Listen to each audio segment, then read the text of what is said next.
Jim Jones has 9 entries in the Billboard 200 with 3 top 10 albums and no number ones, while Nas has 27 entries, 16 top 10 albums, and 6 that have reached number 1 on the Billboard. No diplomats, no nobody else. Me, Jim Jones, check my track record, then check everybody else's track record. Then go to the billboards and check all my entries, then check all them entries. And like, if you want to go to the Billboard entries, pull up Nas Billboard entries, then pull up my Billboard entries. That was not a top 50 verse. Not at all. Welcome back to your daily dose of scandal and glamour. Jim Jones really rolled out of bed and chose war. Not just petty drama, he came straight for 3 hip-hop titans, Nas, Pusha T, and No Malice. And now, he's learning real quick that some names you just don't play with. This wasn't just rap beef, this was suicide by Mike. What started as Jim tossing out slick talk like it was light work, turned into an all-out lyrical ambush. The man thought he could fire shots, drop some opinions, and keep it pushing. But nah, he messed around and triggered one of the coldest comebacks the culture's seen in years. People stopped everything when they realized what just happened. Jim didn't start drama. He might have accidentally brought Clipse back from the grave, and it ain't just street chatter. This drama went global. Paris Fashion Week front row, Pharrell, Beyonce, and Jay-Z, suits on, shades tight, watching the chaos unfold like it was the VMAs, and caught dead center in that spotlight, Jim Jones. Yeah, that same dude who once said, "T's music never meant nothing to me," is now the face of their return promo. That's wild. The worst part? Harlem felt the sting. When Jim let those words fly, it wasn't just shots fired, it was a slap to Nas's legacy. Man really said Nas wasn't relevant. Like Illmatic didn't change the whole rap blueprint. He didn't just throw shade. He dragged an icon's whole legacy into the dirt and thought there wouldn't be a price to pay. And the craziest part? That wild Nas diss wasn't even the boldest thing Jim said that week. He didn't just toss out one comment and slide off quietly. Nope, he laughed it off, doubled down, then tripled down like he was proud of the fire he lit. Dude hit every mic he could find. The Breakfast Club, Bag Fuel, Nightcap with Shannon Sharp, popping up in street interviews and live streams, saying the same reckless line like it was facts carved in stone. At first, Jim tried to play it like he was just keeping it real as a fan, like he was speaking his truth. But then on Bag Fuel, he cranked it up to a whole new level. He claimed he was the reason Nas was trending again. According to Jim, folks hadn't talked about Nas like this since Ether dropped. His exact words, "He ain't never been viral. Ever." That's how far out there he took it. 2025, I'm in the game still rapping at a high capacity. If Nas wants to smoke, come in the booth. I will rap circles around. Jim Jones and what Jim Jones have done in this game. A lot of these rappers have done a tremendous job, and I take nothing away from them. But they forget, I got a hell of a catalog. Me, Jim Jones, myself. Gold records, platinum records, gold albums, platinum albums. No, me, Jim Jones. Listen, we can't compare the two. What I'm trying to tell you is I want to go there. Hold on. I want to go down the line now, because now we going. Man said that with his whole chest. But what Jim clearly didn't realize is Nas don't play that media circus game. He's not the type to clap back with tweets or back and forth interviews. Nah, Nas operates on a whole other level. While Jim was out there stirring up noise and chasing podcasts, Nas was quiet, too quiet, and that's when it hit different. Because Nas wasn't just sitting still, he was plotting. No diss track, no response video, just straight boss moves. While Jim ran around chasing imaginary flames, Nas dropped a silent nuke, a sleek Instagram ad flexing a $5 billion Queens casino project. No drama, just empire talk. He didn't argue, he invested. And the caption? "Time to invest in us." Now that's how legends handle nonsense. That casino move wasn't just business. It was Nas sending a message loud and clear.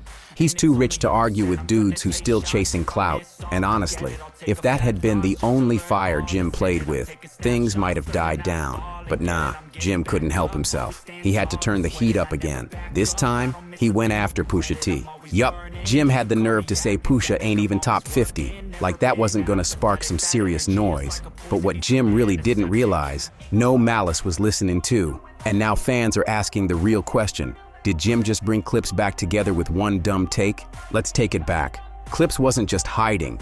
They'd been quiet for nearly 15 years. Pusha had been doing his solo thing, killing features, running GOOD music, and staying in his lane. But behind the scenes, he was already working on something. In a Rolling Stone interview, Pusha even dropped a subtle teaser.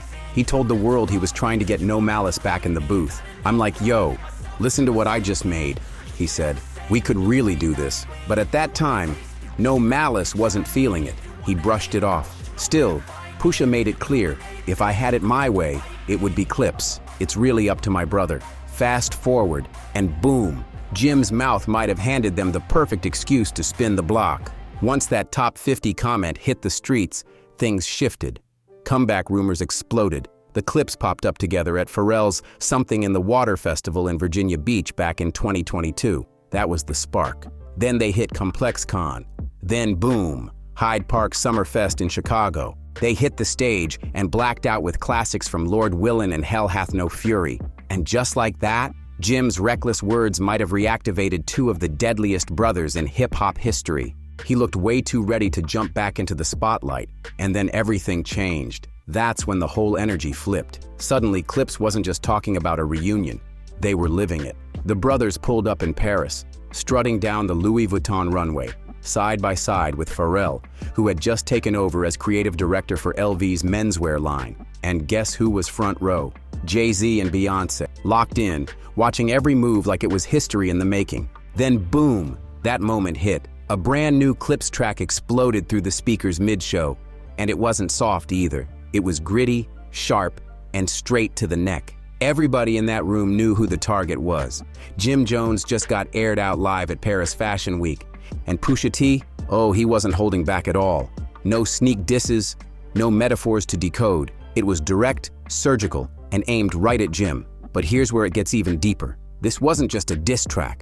This was a fashion show assassination, a lyrical hit job dressed in luxury and co-signed by the most powerful names in the culture. And at the center of it all, Pharrell. That's when fans started connecting the dots. Was this Pharrell's low-key revenge? A luxury-level checkmate after all the slick talk Jim had been throwing for years? Could be, especially since Jim kept hyping up Drake as the GOAT, putting himself squarely on the opposite side of Pusha's biggest rivalry. He made it loud and clear during that complex interview. He was Team Drake, no question. And just like that, Clipse didn't need a press run or a rollout. They just let off a revenge anthem in the middle of the fashion capital of the world and shook the entire rap game without even breaking a sweat. Jim probably thought he was just talking slick, just throwing out spicy takes for clicks. But Pusha and No Malice, they were listening. And instead of clapping back with interviews, they used his words to cook up the coldest comeback setup the game's seen in years. Now people are wondering out loud, did Jim just hand No Malice the most iconic return moment in hip-hop? Or did he accidentally write his own career's obituary in the process? Here's what makes it even crazier. Clipse hasn't even dropped an album yet, and the damage? Already done. And you know we can't ignore the quiet puppet master in the cut, Pharrell. This man ain't just a beat maker, he's family. He's the architect behind the Clipse sound, the guy who helped shape their entire identity. So when Jim got slick in those interviews, mocking Clipse's catalog, calling their legacy irrelevant, he didn't just diss Pusha, he disrespected everything they built, everything Pharrell helped create. And that lit a fuse. But nobody saw No Malice being the one to respond. This is the same older brother who walked away from the game over a decade ago. He found his peace, found his faith, made it clear over and over. He wasn't coming back to the rap world. While Pusha stayed grinding, Malice chose the quiet life, away from the spotlight. He told us, "I'm done," and folks believed it. But then Jim said the wrong thing, and that peace, gone. So when No Malice's voice came booming through the speakers at Paris Fashion Week, during that Louis Vuitton runway takeover, it didn't just shock the crowd, it sent chills down the whole industry's spine. You gotta stop and really think about that. One man's mouth just resurrected one of the coldest MCs alive and might have killed his own rep in the same breath. This wasn't just some throwaway verse. No Malice came in swinging with layered disses, sharp and surgical, straight to the jugular. When he said bird talk, we all parrots. That wasn't cute wordplay. That was a direct sniper shot at Bird Gang, Jim's crew, his image, his whole identity. And when he mentioned Paris and Dallas, that wasn't random either. Those were the exact same cities Jim shouted out just days earlier in his Chains and Whips freestyle. That means No Malice wasn't just responding, he was locked in. He'd been watching, listening, and waiting to strike. But it goes even deeper. People started picking up on something wild. This didn't feel like a casual comeback. No Malice wasn't just rapping again. He was rapping like he'd been sitting on 10 years of fire, like the lid finally blew off and he was ready to empty the whole clip. His voice, his delivery, the energy, it didn't feel like a guest appearance. It felt like a warning shot. And the craziest part? Jim gave him permission without even knowing it. At first, Jim tried to laugh it off.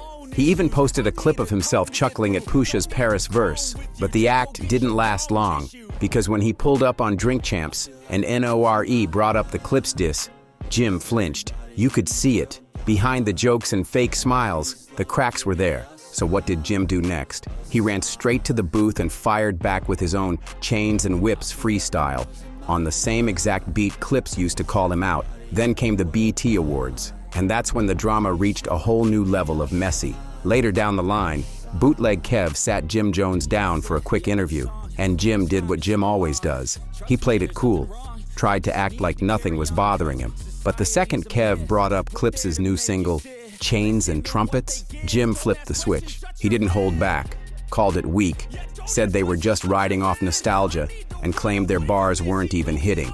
But here's the thing, he wasn't sounding confident, he was sounding shaky. The energy was off. Jim looked like an artist spiraling right in front of the cameras, trying to convince himself that the heat wasn't real. Because let's keep it a buck. What do you do when the same artists you laughed at start leveling up in front of the whole industry?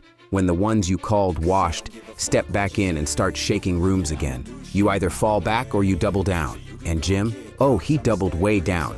Just when you thought he couldn't dig himself any deeper, he pulled out a fresh shovel, this time on Nightcap with Shannon Sharp. And guess where he went again? Right back to his favorite target, Nas. He claimed Nas was never that influential, said he always played second fiddle to Jay-Z and DMX, and then dropped the most delusional line of the night. He said, "That's like saying Jordan fell off after Space Jam." Wait, what? That's not just a reach, that's a full-body stretch. The room wasn't buying it. The internet lit up, calling it exactly what it was, delusional. Meanwhile, while Jim was out chasing sound bites and trying to clown legends, Clipse was staying quiet, too quiet. That's because they were pulling off a whole master plan behind the scenes. And then, boom, they hit the switch on the full rollout for their long-awaited reunion album, Let God Sort 'Em Out. And if you thought Chains and Whips was the main event, nah, that was just the warm-up. This wasn't a comeback, it was a full-blown takeover. From cryptic billboards to surprise merch drops, every move Clipse made felt calculated, like they were setting up something massive. And now, the whole game's watching. Then came the trailer, and everything changed. Gritty visuals, church bells echoing, war horns blaring, and then that cold, spine-chilling line from No Malice. We tried peace. That's when it all clicked. This wasn't just rap anymore. This was personal. Pusha T looked laser-focused, locked in like a general in war mode. And No Malice? He didn't look like a guest. He looked like a man who had something to prove. And you could feel Pharrell's fingerprints all over the production. Cinematic, eerie, and aggressive. This wasn't about chasing radio hits. This was about dropping messages with force. Every bar, every scene, every sound. They were coming straight for someone. And everybody knew exactly who the target was. Meanwhile, Jim, he kept doing what he does best, talking. He popped up in another interview trying to brush it all off, said, "They just trying to ride my wave." Your wave. These are the same guys who gave us Grindin', one of the most iconic beats in hip-hop history. And let's be real, Jim wasn't even outside when they were laying the foundation. Fans weren't falling for it. Social media lit up with side-by-side breakdowns comparing Jim's freestyle to Clipse's verses, and it was ugly, not even close. The internet, once hyped by Jim's boldness, started turning on him. The tone shifted fast. The comments weren't laughing anymore. They were cringing. Because here's the raw truth. Clipse didn't just return. They came back sharper, colder, and more dangerous than ever before. And it all started because one man talked too much. Jim didn't just poke the bear. He woke up giants. Giants who had patience. Giants who had legacy. And now they're reminding the world who really runs this. The features? Legendary, Nas, Kendrick Lamar, Tyler, The Creator, The Dream, John Legend, and of course the whole album was executive produced by Pharrell himself. This ain't a comeback, it's a coronation. But here's the twist nobody saw coming. This game-changing Clipse album was originally locked in to drop under Def Jam, until they allegedly tried to censor Kendrick's verse. And what was in that verse? Straight heat. Kendrick went off, throwing slick but deadly jabs at Drake, Travis Scott, and the entire industry's fake politic. Clipse wasn't about to let that slide. They pulled the whole project from Def Jam and took it straight to Rock Nation. That move alone spoke volumes. This comeback ain't about nostalgia anymore. Clipse is back as power players. And Jim, the same dude who clowned Pusha like he didn't have a team? Yeah, they just answered that question loud and clear. The shift's been building for a while, but now, it's undeniable. Jim's not just being dissed, he's being phased out, not canceled, not blackballed, just quietly benched. And for someone who built his brand off loyalty, loud energy, and non-stop street talk, that silence, it's cutting deeper than any diss bar ever could. So when Clipse drops that joint with Nas, don't expect a regular track. That's not gonna be a diss. It's gonna feel like a funeral. No yelling, no theatrics, just surgical precision. Jim can keep rapping, keep trolling, keep pretending it's all just jokes. But behind the scenes, real moves are being made. Big meetings, major tours, high-budget visuals. And guess what? None of it includes his name. So now the real question ain't will Jim respond? It's will anyone still care if he does? He wanted to go viral, and now he's standing solo.